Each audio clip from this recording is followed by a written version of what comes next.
ஆத்மீக அன்பர்களுக்கு அன்பான வணக்கம். இன்னைக்கு நம்ம பார்க்க போறது ஒரு அழகான வாழ்வியல் கதை. எல்லாம் வல்ல பரமாத்மாவான ஸ்ரீமத் நாராயணனின் ஸ்ரீவைகுண்டத்தில் ஸ்ரீமத் நாராயணன் மிகுந்த சிந்தனையில் மூழ்கியிருந்தார்.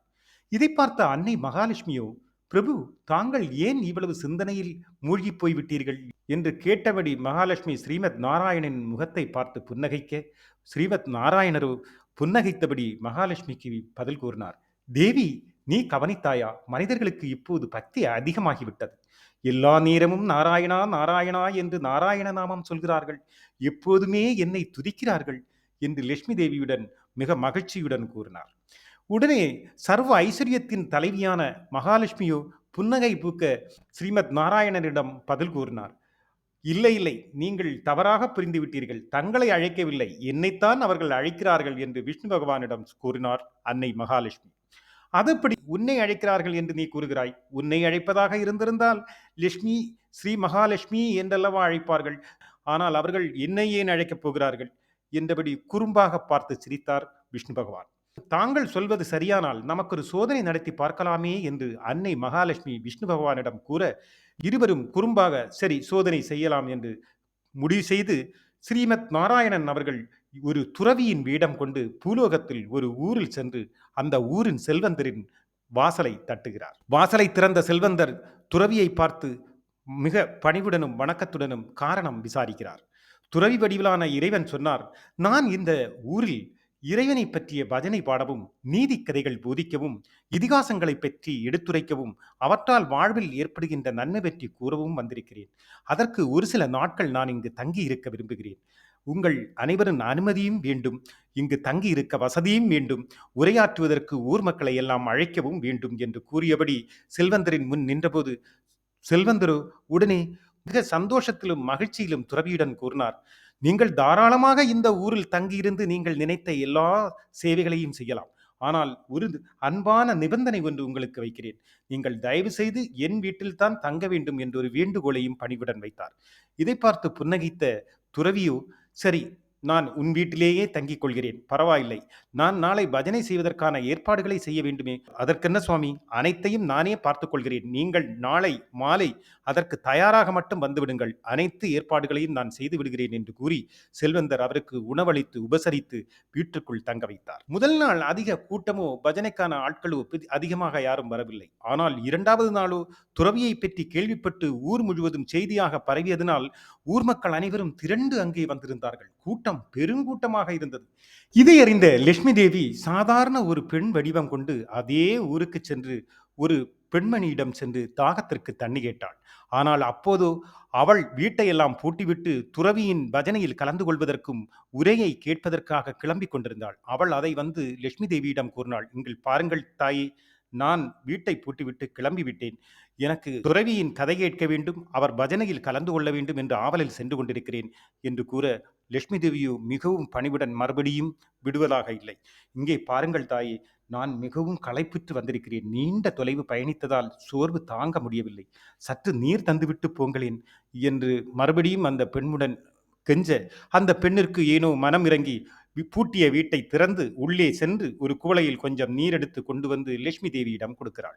சாதாரண பெண் வடிவில் இருந்த லட்சுமி தேவியோ அந்த நீரை மிக தாகத்தில் பருகுவது போல பருகிவிட்டு அந்த பாத்திரத்தை திருப்பி கொடுக்கும்போது என்ன ஆச்சரியம்! வீட்டு பெண்மணி பார்த்தபோது சாதாரணமான ஒரு பித்தளை செம்பு தங்கமாக மாறிப்போயிருந்தது. அவளுக்கு ஆச்சரியமாகி போய்விட்டது. அவளுக்கு ஏதோ உள்மனது உறுத்தியது. வந்திருப்பது ஒரு சாதாரண பெண்மணி அல்ல, ஏதோ தெய்வீக சக்தி உள்ளவள் அல்லது மாய சக்தி உள்ளவள். அதனால் நாம் இவர்களை பயன்படுத்த வேண்டும் என்று மனதிற்குள் நினைத்து கொண்டாள். உடனே மிக பணிவுடன் லட்சுமி தேவியிடம் கூறினாள், தாங்களை பார்த்தால் மிகவும் சோர்வுற்றது போல தோன்றுகிறது. நீண்ட தூரம் பயணித்திருப்பீர்கள் போல் இருக்கிறது. நீங்கள் என் வீட்டுக்குள் வாருங்கள், வந்து என் வீட்டுக்குள் சாப்பிட்டு விட்டு செல்லுங்களேன் என்று கூற, லட்சுமி தேவியோ புன்னகைத்தபடி நின்றாள். அந்த வீட்டுக்கார பெண்மணிக்கோ வீட்டுக்குள் புகுந்தால் எல்லா பாத்திரங்களையும் தங்கமாக்கி விடலாம், இவர் தொடுவதெல்லாம் தங்கமாகிவிடும் என்ற ஒரு நப்பாசையும் பேராசையும் மனதிற்குள் இருந்தது. ஆனால் புன்னகைத்தபடி லட்சுமி தேவி கூறினாள், இங்கு பார்த்தாயே, நீ அந்த துறவியின் உரையை கேட்பதற்கும் பஜனையில் கலந்து கொள்ள வேண்டும் என்றும் அல்லவா கிளம்பிக் கொண்டிருந்தாய். அங்கேயே செல், நானும் முடிந்தால் அங்கு வருகிறேன் என்று கூறியபடி லட்சுமி தேவி அங்கிருந்து கிளம்ப அந்த பெண்மணியின் வீட்டை பூட்டிவிட்டு துறவியின் சபைக்கு சென்றவள் அங்கிருந்த பெண்களிடம் விஷயத்தை கூற ஒவ்வொருவராய் அங்கிருந்து கிளம்பத் தொடங்கினார்கள். என்ன ஆச்சரியம்! சிறிது நேரத்திலேயே அங்கிருந்த பெண்கள் எல்லாம் காலியாகி விட்டார்கள். எல்லா பெண்களும் அவரவர்கள் வீடுகளில் சென்று அந்த சாதாரண உடை அணிந்தபடி ஏதோ ஒரு மாயக்காரி பெண் வருவாளாமே என்றபடி எதிர்பார்த்து காத்திருந்தார்கள். மறுநாள் பார்த்தால் கூட்டம் மிகவும் குறைந்து போனது. வெறும் ஆண்கள் மட்டும்தான் ஓரிருவர் இருந்தார்கள். இதை பார்த்து சந்தேகப்பட்டது போன்ற மனோபாவத்தில் துறவி அங்கு கூடியிருந்த ஒருவரிடம் கேட்டார். ஏன், என்ன பிரச்சனை, எவ்வளவு பேர் குறைந்திருக்கிறார்கள் என்று கேட்க, அதில் ஒருவர் எழுந்து, உங்களுக்கு தெரியாதா, இந்த ஊரில் ஒரு பெண்மணி வந்திருக்கிறாளாம், அவள் மிகப்பெரிய மாயக்காரியாக இருப்பாள் போலும், அவள் தொடுவதெல்லாம் தங்கமாகி விடுகிறதாம், அதனால் யார் வீட்டில் போய் உணவோ நீரோ கேட்கிறார்களோ அவள் தொடுவதெல்லாம் தங்கமாகிக் கொண்டே இருப்பதால் பெண்கள் அனைவரும் வீட்டுக்குள் வாசலை திறந்து வைத்து காத்திருக்கிறார்கள் அந்த பெண்மணி எப்போது வருவாள் என்று. அதனால் தான் பஜனைக்கும் தங்கள் உரை கேட்பதற்கும் யாரும் வரவில்லை என்று தனது ஆதங்கத்தை வெளிப்படுத்தினார் அந்த நபர். துறவியோ அதை கேட்டு அப்போதுதான் தெரிந்து கொள்வது போல பாசாங்கு காட்டிவிட்டு மனதிற்குள் சிரித்தார். ஓஹோ, மகாலட்சுமி தனது போட்டியை சரியாகத்தான் செயல்படுத்துகிறாள் என்று நினைத்தபடி பஜனையை மீண்டும் விட்ட இடத்திலிருந்து துவங்க ஆரம்பித்தார். மக்கள் அனைவரும் அந்த சாதாரண பெண்மணியை எதிர்பார்த்து வீடுகளில் காத்திருந்த போது அந்த ஊரின் செல்வந்தரோ பொறுமை இழந்து போனார். என்ன இந்த பெண்மணி எல்லார் வீடுகளிலும் போவது போலவா என் வீட்டில் வருவது? நான் இந்த ஊரின் மிகப்பெரிய செல்வந்தன் அல்லவா, என் வீட்டில் அல்லவா வந்திருக்க வேண்டும் என்றபடி ஊர் முழுவதும் சல்லடை போட்டு தேட, அப்போது சாதாரண பெண் வடிவில் மகாலட்சுமி அவர் முன் தோன்ற, நீங்கள் எங்கெல்லாம் உங்களை தேடுவது, நீங்கள் என் வீட்டிற்கல்லவா முதலில் வந்திருக்க வேண்டும், நீங்கள் ஏன் என் வீட்டிற்கு வரவில்லை, இன்றே வந்து என் வீட்டில் தங்கியிருங்கள், உங்களுக்கு எவ்வளவு நாள் தங்க வேண்டுமோ அவ்வளவு நாள் கூட நீங்கள் தங்கலாம், உங்களுக்கு என்ன வேண்டுமானாலும் நான் செய்து தருகிறேன் என்று சாதாரண பெண் வடிவில் இருந்த மகாலட்சுமியிடம் செல்வந்தர் கூற, மகாலட்சுமியோ புன்னகைத்தபடி, இதோ பாருங்கள், உங்கள் வீட்டில் தான் முதலில் வர வேண்டும் என்று நான் நினைத்திருந்தேன், ஆனால் ஒரு சின்ன பிரச்சனை இருக்கிறது, உங்கள் வீட்டில் ஒரு துறவி தங்கி இருக்கிறாராமே, அந்த துறவியை முதலில் வெளியேற்றுங்கள், பிறகு நான் வந்து அங்கு தங்கிக் கொள்கிறேன் என்று கூற, அதற்கென்ன, நான் இன்றே போய் இப்போதே அவரை வெளியில் அனுப்பிவிடுகிறேன் என்று கூறியபடி செல்வந்தர் வீட்டை நோக்கி நடையை கட்டினார். ஆனால் துறவியோ கோவிலில் கூடியிருந்த மக்கள் அனைவருக்கும் தனது நீதி கதைகளையும் நீதி போதனைகளையும் செய்து கொண்டிருந்தார். செல்வந்தர் வீட்டிற்குள் சென்று காத்திருந்தார்.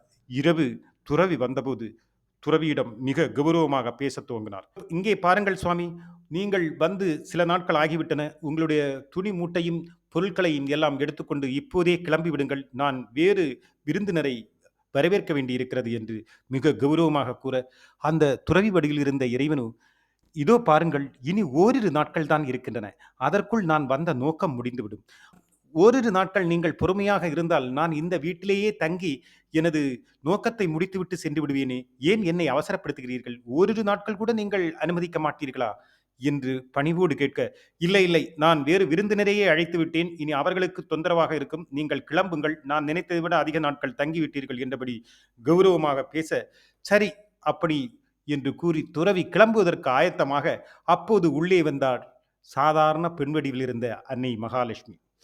வந்து செல்வந்தரிடம் பேசினார். நீங்கள் சற்று வெளியே இருங்கள், எனக்கு இந்த துறவியிடம் சில விஷயங்கள் பேச வேண்டியிருக்கிறது என்று கூறி செல்வந்தரை வெளியே அனுப்பிவிட்டு மகாவிஷ்ணுவின் முன் வணங்கி தனது சுயரூபத்தை காட்டியபடி மகாலட்சுமி விஷ்ணு பகவானிடம் கேட்டார். பாருங்கள், நான் அப்போதே சொன்னேன் இல்லையா, உங்களை அல்ல என்னைத்தான் அவர்கள் நினைக்கிறார்கள், என்னைத்தான் அழைக்கிறார்கள் என்று, அவர்கள் எதை எதிர்பார்க்கிறார்கள் என்பதும் தங்களுக்கு புரிந்து விட்டதல்லவா என்று கூறி வணங்க, விஷ்ணு பகவானோ புன்னகைத்தபடி, தேவி, இன்னும் நீ புரிந்து கொள்ளவில்லையா, என்னைத்தான் துதித்தார்கள், நான் தான் முதலில் இங்கு வரவும் செய்தேன், அதன் பிறகுதான் நீ வந்தாய், விஷ்ணு எங்கு இருக்கிறாரோ அங்கேதான் லட்சுமியும் செல்கிறாள், லட்சுமியும் இருக்கிறாள், அதை நீ மறுபடியும் நிரூபித்து விட்டாய், அவ்வளவுதான் என்று கூறி புன்னகைத்தபடி மாயமாய் மறைந்து வைகுண்டம் சென்று விட்டார். லட்சுமி தேவியோ மீண்டும் சாதாரண பெண் வடிவை பெற்று கதவை திறந்து வீட்டிலிருந்து வெளியே வந்தபோது செல்வந்தர் மட்டுமல்ல, ஊரே திரண்டிருந்தது, எங்கள் வீட்டிற்கு வாருங்கள், எங்கள் வீட்டிற்கு வாருங்கள். லட்சுமி தேவி சாதாரண பெண் வடிவிலிருந்து தனது சுயரூபத்தை காட்டினாள். அழகிய லட்சுமி வடிவி அன்னை மகாலட்சுமி அனைவரின் கண்களிலும் கண்குளிர காட்சி கொடுத்தாள். அனைவரும் மகாலட்சுமியை துதித்தார்கள், வணங்கினார்கள். அந்த நேரத்தில் மகாலட்சுமி அவர்களை பார்த்தபடி, என் ஆசிர்வாதம் உங்களுக்கு எப்போதும் உண்டுதான், ஆனால் நீங்கள் செய்த ஒரு தவறு என்ன தெரியுமா, நாராயணனை துரத்தி விட்டீர்கள், நாராயணன் இருக்கும் இடத்தில் தான் மகாலட்சுமியும் இருப்பாள் என்பதை நீங்கள் மறந்து விட்டீர்கள். உங்களிடம் வந்து பஜனை சொல்லி தந்ததும், நீதி கதைகள் கூறியதும், உங்களை நேர்வழிப்படுத்த முயன்றதும் எல்லாம் அந்த ஸ்ரீமத் நாராயணர் தான்.